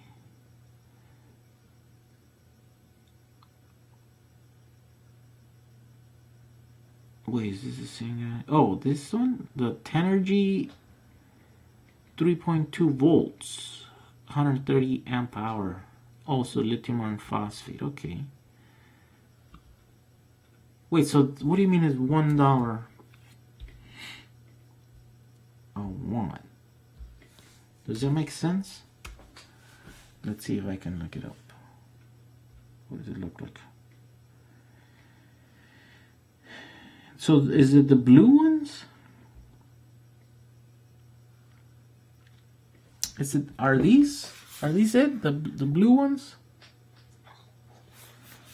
How much are those? Let's see. All Yeah, I can't find any prices on them. Yeah, 150 US. Oh, okay. Yeah, I mean that's actually more than I paid. I think I paid $80 for a 90 amp hour one. So less than $1 per amp hour. So yeah, and that's nothing. I think that's pretty equivalent to like a Cal battery. I think that's how much I think they sell for, around 150 for 130 amp hour. Yeah. How's your battery trailer working out for you? Well, it's not. That was just a test, and then I took it apart, and then I got rid of the trailer because I didn't have room for it since I lost my shop, and so the extra batteries are here in my garage in a mini smart car, that doesn't run right now because I don't know, because I cut too many cables on it. So I don't know what's gonna happen with that, but I'm gonna try and see if I can get a new smart car that is running, and I'll give them. I'm gonna exchange it. Here's a one that I bricked, and then give me a new one that runs. It's just I don't have the tools to diagnose the CAN message errors that it has, and I don't know if my partners want to invest the money buying the equipment that it takes to diagnose it. And so right now it's just kind of sitting there. But hopefully one day we'll get to do something. Oregon, let's see. Australians. There is any danger if you leave 18650s in the car inside the driver cabin in a hot day? Sometimes the car interior can reach around 80 degrees Celsius here in Israel. Yeah, I mean, I wouldn't leave them, in direct sunlight in a hot place. It would, yeah, it's not good. It's not good for the cells. 1 amp power. Yeah, that's what you meant. Not 1 watt, right? Yeah. All right. I'm building a 1000 watt 48 volt e-bike with recycled cells, 1800 to 2800 milliamps. It's a 13S 10P pack. Okay. Do you know how long it would take to charge such a pack at 5 amps? Ooh, what would be the max amp output? What would be the max amp output? Thanks. Ooh, well, so if you're going to be charging it, it just depends. I mean, you're given a range of cells, right? But that's a huge range there. Because let's see, let me take out my calculator here. Because let's say if they're all 1800 milliamps, and you say that you have, well, first we have to check out how many cells. 13S times 10, right? Hey, come on. So you have 130 cells. And each, I mean, so yeah, the problem is with that range, 1800. So an 1800 milliamp times 3.7, it's a 6.6 watt hours, right? It's a 6.6 watt hour per cell times 130. Then we're looking at 86. What? Did I do that right? No, let's see. Yeah, so 18. No, it's a 1.8. It's a 1.8. Yeah, that's what it is. I got confused with all the zeros and stuff. Yeah, so 6.6 times 130. So it's 865 watt hour pack, right? But that's if all cells are, let me write this down. That's if all cells are like 1800. Right? So it's 865. But if they're 2800 or 2.8 times 3.7, then they're 10 times 130. So then you have 1.34 kilowatts hour pack. So that's a huge difference there. And then you're saying at 5 amps, right? And so if you got 13 in series, right? What is this? Then that means, yeah, because it's a 48 volt system times 5 amps, then you're charging at around 240 watts. So you just have to divide that, right there. It's like, yeah.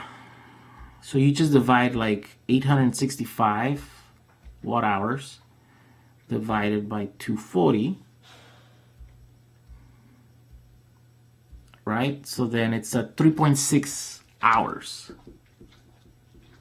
If they're all 3.6 hours if all the cells are around 1800 milliamps. But wait, what did I say? Oh yeah, so then for the other ones, if they're 2800, then it's 1340 divided by 240.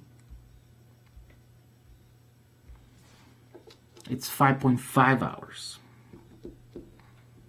If they're so it's between 3.6 hours and 5.5 hours. It's like, where exactly, I don't know. You have to test your pack and just see just how much capacity it has. Let's see. Yeah, that took a long time. Maybe it's because it's like 1 in the morning here. Social installation. Let's see.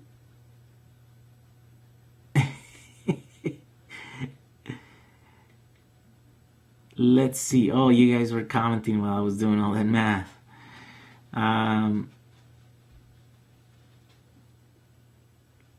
Let's see. I have a Kawasaki Ninja 600 with a blown motor.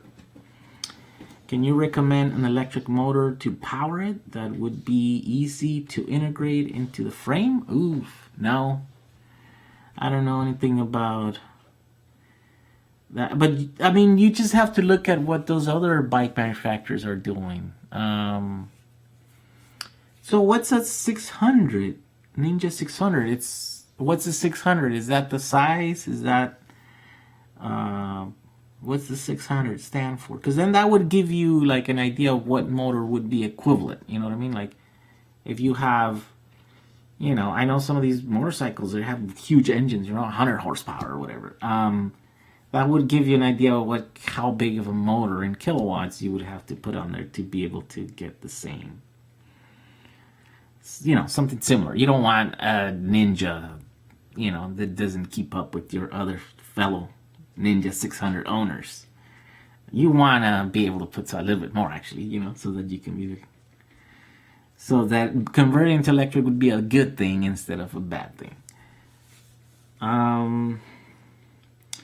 The pack you got from $1 an amp hour, were they new? Yeah, they were new.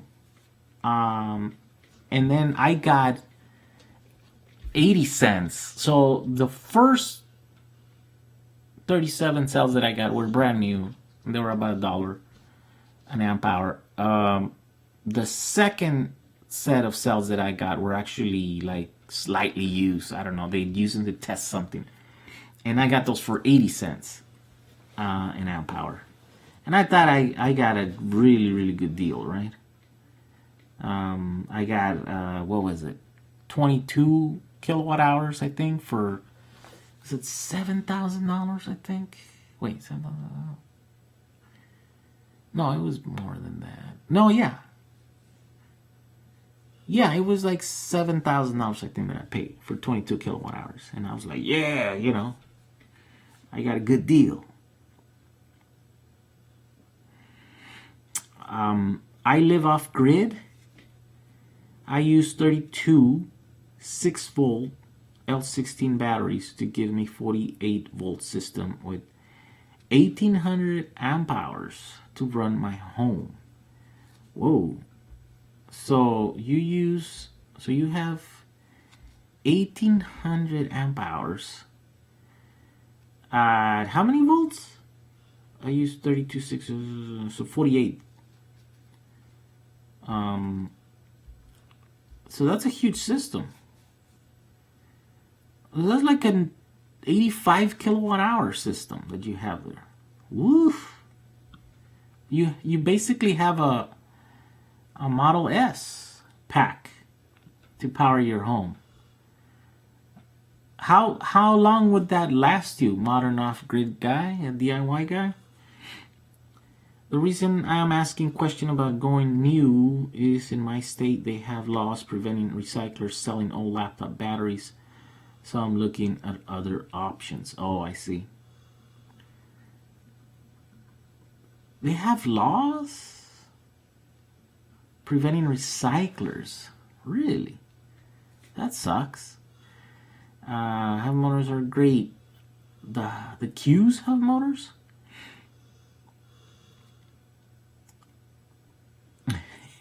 Reeler? I don't know if reeler is a good thing, but also 600cc capacity. So 600cc. You know what the horsepower is on a 600cc Ninja engine? You remember how many horsepower do you? Oh, how many horsepower? How do you convert horsepower from an internal combustion engine to horsepower in an electric motor? Well, I mean, horsepower is horsepower. It's the same, it's the same unit of measurement, right? But the reason, I also wanted to make a video about this. I think the reason, and I need to do a lot more research on it to be versed well enough to make a video. I think is that where gas engines have a curve, the torque curve, it's like, steeper. The electric motors have it's like a flatter torque curve, right? And so even though it's the same amount of horsepower, is the same amount, the torque is delivered towards a wider range in the RPM bandwidth, right? So you at the lower, so like basically gas engines have more power, more torque only through that peak, where for those 300-400 RPMs, where the peaks out. The rest of the RPM range, the electric motor has more torque. And so if you were to put it in the same, if you were to put it in the same gearbox, then it would feel like your motor has more torque in the gears. You know what I mean? Like in second gear, where like your gas engine wouldn't be able to take off on second gear at whatever rate it could. Like the electric and motor would be able to do it quicker because it has more torque during that range of RPMs where second works at, And so, yeah, and you could actually, Google has a calculator. You put in there like how many kilowatts, and it'll tell you how many horsepower. Can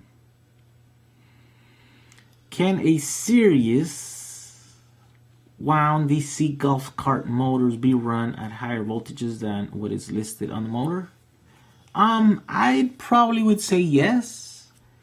As to how much higher voltage they can handle, I wouldn't be able to tell you. But yeah, I think most of the stuff is rated, conservatively, I think. You got it streaming perfectly. Oh, really? I guess my connection's a little bit better today. Let's see. 113 horsepower, 84 kilowatts at 12,000 RPMs. Yeah, see? You like it reaches that kind of horsepower, but at really high RPMs. Ninja 600 equals 94.4 kilowatts, so 120. Wow, that's a huge engine for a motorcycle. 129 horsepower, and then at 1305 RPMs. Or claim, okay. 101 kilowatt, 135 horsepower at 1300 RPMs. Yeah, that's a huge engine. Yeah, that's 100 kilowatt system. Oh man, my battery's about to die, guys. Let's see. That's gonna be tough. I mean, it's not tough. It's gonna be expensive. Okay, I'm gonna go down for a little bit as I change my battery. Hopefully, I'm back without any problems. Come on. Where are you, battery?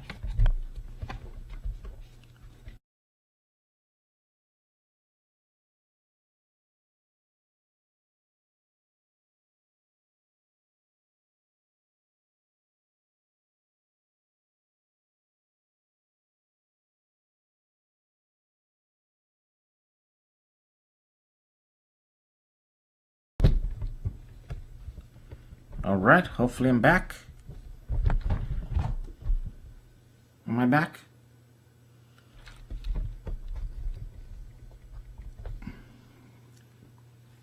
My life? Let's see. I can run my home for 2 weeks without recharging. I use solar to charge my system. I use the same appliances that you do in your home. Wait, 2 weeks on 85 kilowatt hours? Wow.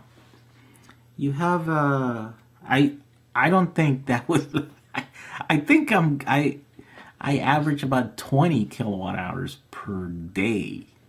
So yeah, that 85 kilowatts would only be about good for about 4.5 days, I think. Less so in the summer, I think, because I have a huge AC system. And I live in Southern California, so it gets really hot here. But that's crazy. Here in Belgium, the recycling center also can't sell their batteries by law. Really annoying. Really? Who does that law benefit, by the way? It's like, who are they trying to protect? Right? I don't know. How does that become a law? That's weird. Let's see.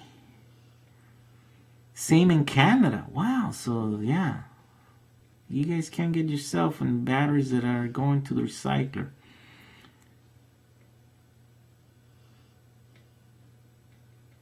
I would check them out. You're even.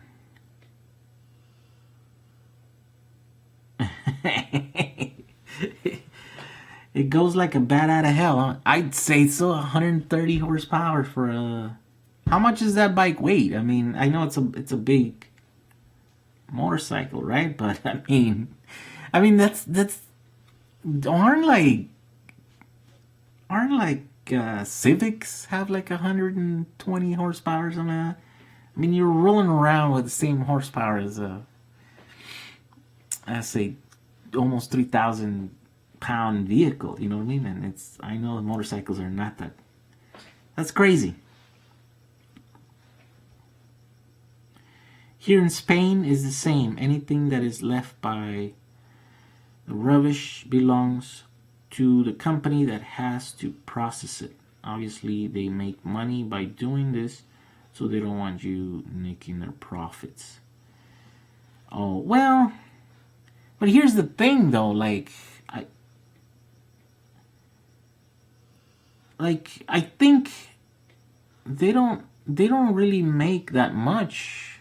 I mean, they obviously it is a profitable business or whatever, right? Recycling the raw materials, but I mean, I think you'd have to give them like 10 cents a cell, and I think they'd be making more money. I think because you got to think about it, they got to get it and process it, and then once they process it, they spend a lot of money and electricity and all the stuff to separate those materials and right, and then after that, then they can sell it. Yeah, and I mean, it's like if you were to break down how much of every like raw material they get per cell, I bet you it's not in the 10 cent. It's less than 10 cents. So they would actually make more money if they would sell the raw, cells before they process them. So that's pretty weird. I don't know. I think the laws are there for another reason. I can't think of why they would be there, but yeah. So let's see here. It benefits the companies that process the materials. Yeah. I use all energy efficiency appliances. And I live in Hawaii. Oh yeah, so you're the one who lives in Hawaii. So there's no need for air conditioning or heater. Really? No heater or air conditioner. Huh? Yeah, that's the thing that kills us here in California. It's the heater. Well, not the heater, because the heater is gas. So, but you still have to use that fan to pump the heat everywhere, right? But we don't use the heater that much. It's mostly the 192 kilograms. Oh, that is a crazy motorcycle. Or his is 300. That's a crazy motorcycle. Well, it's not a huge engine, 600 cc's. There is a 1000 cc and a 1200 cc production motorcycle, and max RPM is 1600 RPMs. That's crazy. Yeah, so they're high performance engines, so they run at high RPM. So that's some insane amount of power for such light vehicles,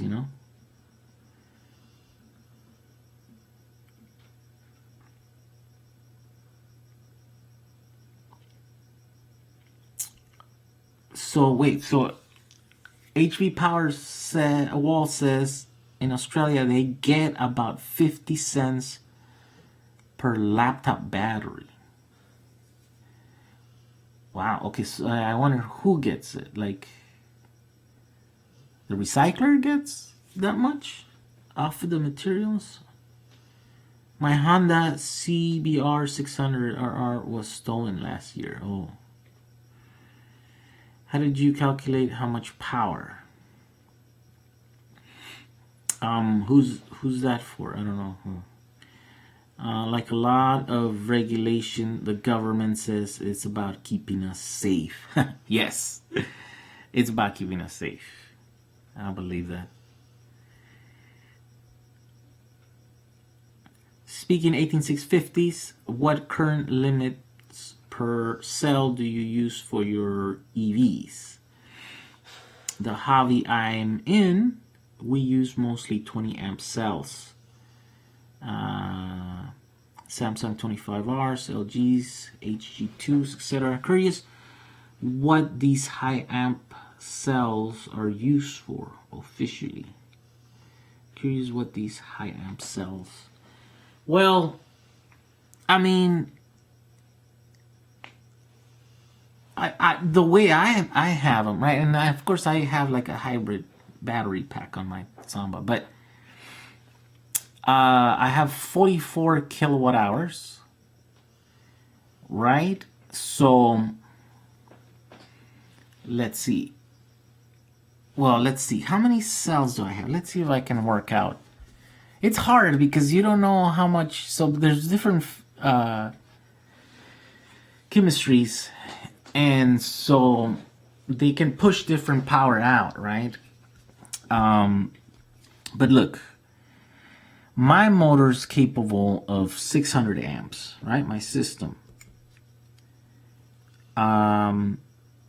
It pulls 600 amps. If the batteries would hold 130 or 126 volts, how much would that be? But they don't. They actually sag, right? So they actually, my max power draw is less than that. But let's say that they were stiff enough to stay at 126. So that would be 75.6 kilowatts. Right? So 75 kilowatts. That's my theoretical like max in my system with my battery. But whenever, I mean, if it's fully charged, I think, and if I were to step on it and go up a hill and hit the perfect thing, hit the 600 amps, I think the voltage would be more like 100 and, I don't know, 119, maybe 118. So if it was like 118 times 600, yeah, so I think realistically my Samba probably draws, yeah, about 70 kilowatts. Right? And I have a 44 kilowatt. So, right, so 44 times 2, 88, and I'm asking 70. So yeah, in reality, each cell doesn't see more than 2C. You know what I mean? Like, I'm actually being like really nice to myself. So I'm not stressing them out. And so of course that's peak. That's just like for a few seconds, and then after that, you know, like I'm down to like 300, 200. I think 200 going on a flat piece of land, going 60 miles an hour. It's 200 amps. You know what I mean? So 200 amps.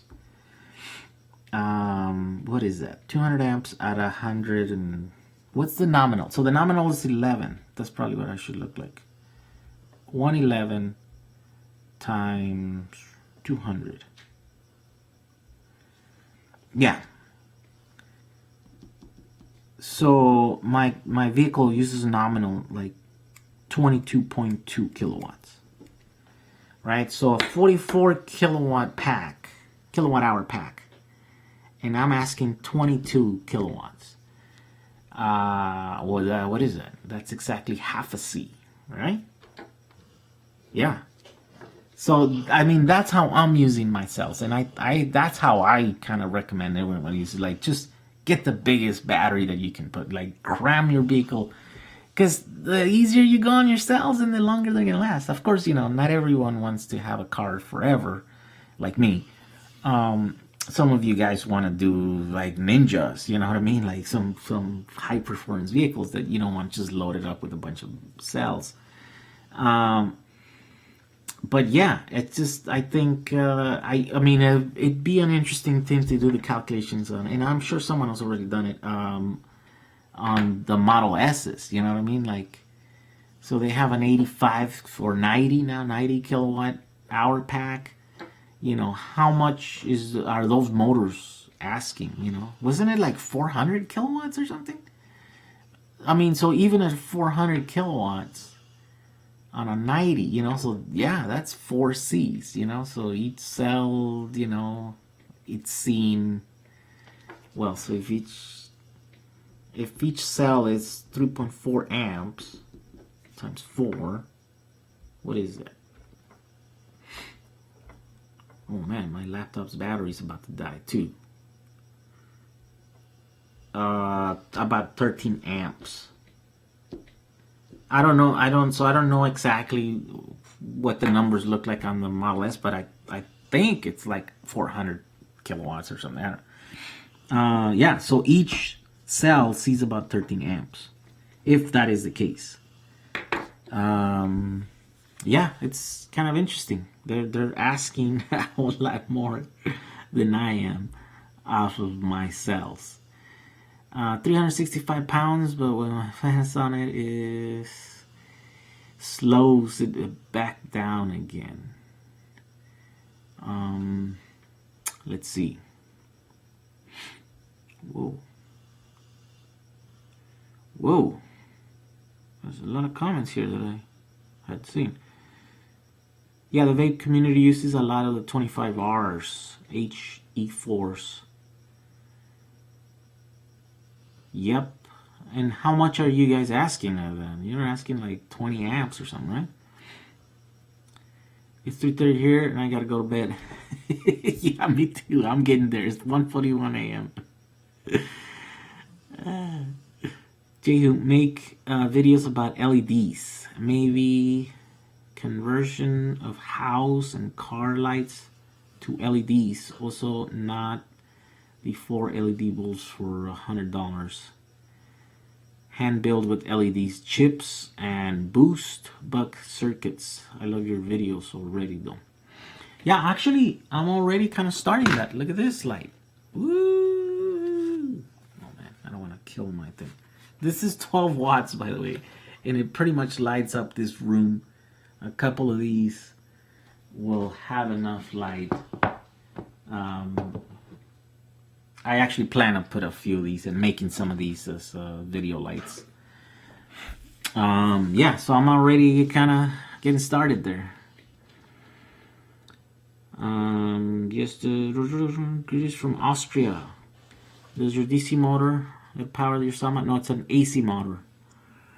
More about the fact that the government in Canada funds the programs for recycling the electronics, so it's the government who is setting these regulations and making it impossible for us to buy them from the recyclers. Yeah. Jehu, how does it go with the white Range Rover and EV conversion? Do you think that there is a market for pure EV conversions of existing vehicles? Yes, they are. EV West is working at any given time on around 10 vehicles. The Rover didn't work out. The guy lost, my friend, he lost interest. And so I kind of told him that I was losing my shop, and so he needed to come get it. And he's like, okay, I'll pick it up later. And then the later became later and later. And then the last week that I was there, I was like, hey, this is my last week. You got to get it out of here. And he goes, can you pull it outside? I'll pick it up tomorrow night or something, he said, right? And so I pulled it outside. And then my last day came and went. And so I was out of there. I cleaned out my thing. And then like a week or 2 weeks later, my brother sends me a picture. The city was towing it away because he never picked it up, right? And so, I texted him. I'm like, hey, they're picking up your car. Are you sure you want to let it go? So anyways, he just let it go. Like, he never picked it up from the impound. So there was a perfectly good car ready to start putting components back in there, and he just let it go. And, like, that's how it goes, man, when you have money, right? This guy, he's got money, and it was gonna be, what was he gonna do with it? It didn't have a motor anymore, you know what I mean? Like, he wasn't gonna finish it, I wish he had told me. I would have taken it apart and sold it, or I could have, I don't know. But it's not going, so that was the end of the Rover. It ended up in an impound yard for I don't know how long, and it's probably now being auctioned, or I don't know who would buy it. It's a shell, it's a glider, right? It doesn't have a motor or a transmission.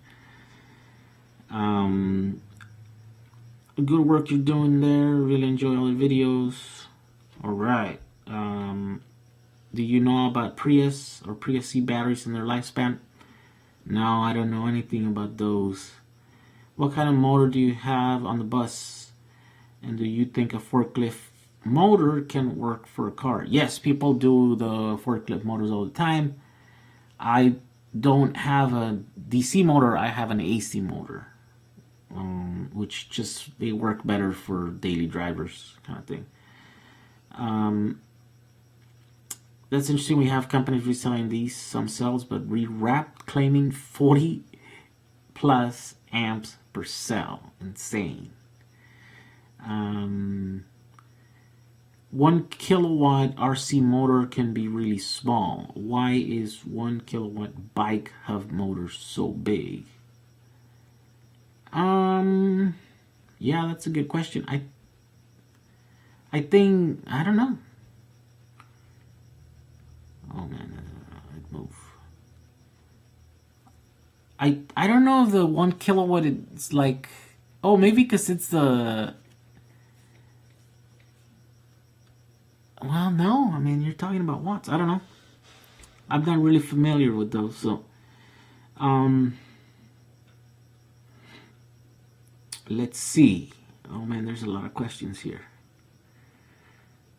New sub, Jehu, you're an inspiration. All right, Farpoint Station. Thank you for joining and subscribing. Nothing wrong with being a hack. Plenty of hacks have done pretty crazy things. Elon Musk was probably called a hack at some stage. Hack away. Yeah, that's true. I mean, you know, I only feel self-conscious in certain it's in certain, certain times when I'm with certain people, not all the time. I'm pretty, I'm pretty comfortable in my own skin at this point in life. Let's see. You're still live. There you go. Yeah, somehow I'm still here. Here's every day around 30 to 32 Celsius. Oh, I wonder what you're talking about. Not sure how many of you watch AVE, but I was looking forward to this Midnight Sun 100 watt Arduino LED. Huh. AVE rocks. I don't know what AVE is. Should I be watching him? Jehu, have you ever thought of making an electric engine? Maybe a solenoid engine? And would a solenoid engine even work? Please explain. I have seen videos with solenoid engines. I think they would work. Why not? I mean, they're just linear actuators, or whatever. They would work. I think.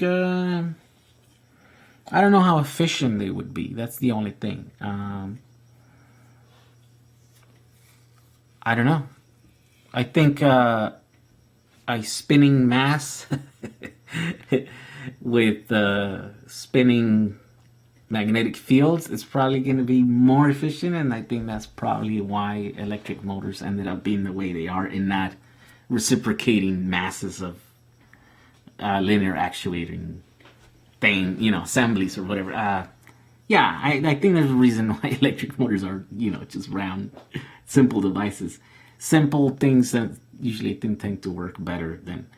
Although, here's the gas engine, after 100 years, is still here, you know what I mean? And it's an incredibly complex, inefficient thing, yet it's still here.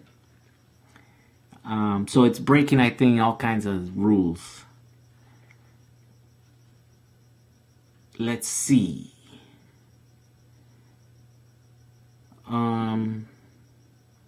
Well, okay, I found all those EEV vlogs, and this one around the same time. Quite enjoyable. Oh yeah, that EEV guy from Australia, right?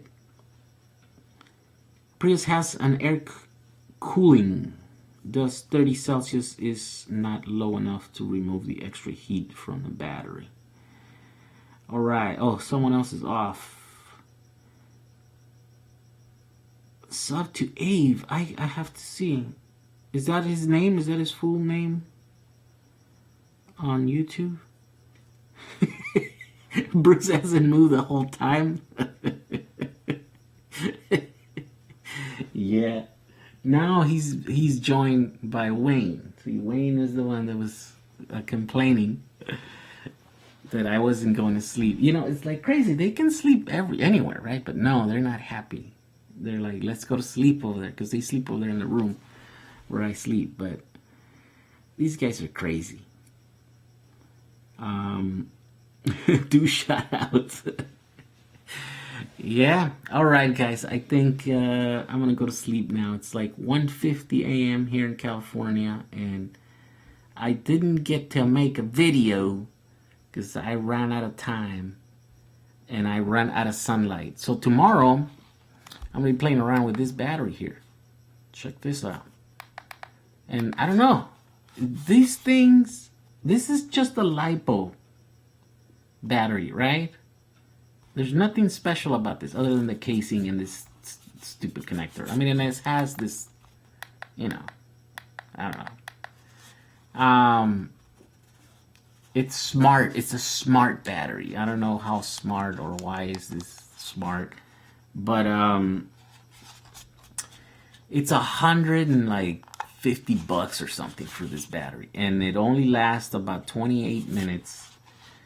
And I don't know. I feel wrong about spending $150 for just a 5,000 milliamp 4-cell LiPo battery, right?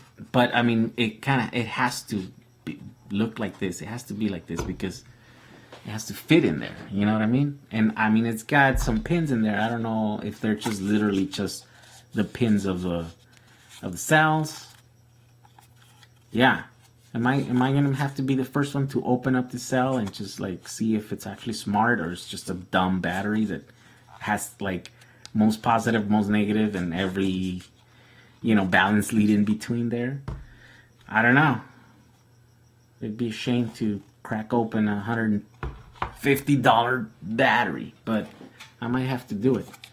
Yeah, so tomorrow I'm gonna be playing around with this guy. Yeah.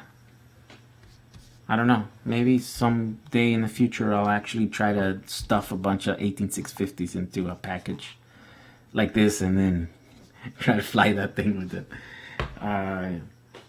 You never know. Alright, guys. I will see you some other time. I think I'm gonna upload a video tomorrow. I don't know how late, but hopefully it's fun and it works out. Alright, guys. See you guys tomorrow. I'm dragging here. 2% battery life on my laptop, so it's time to go. Alright. Thank you for stopping by. Thank you for all the support. Thank you for all the likes and shares. Thank you to all the sponsors, and thank you to all the patrons. I really, really do appreciate all you guys' help. Alright. Thank you.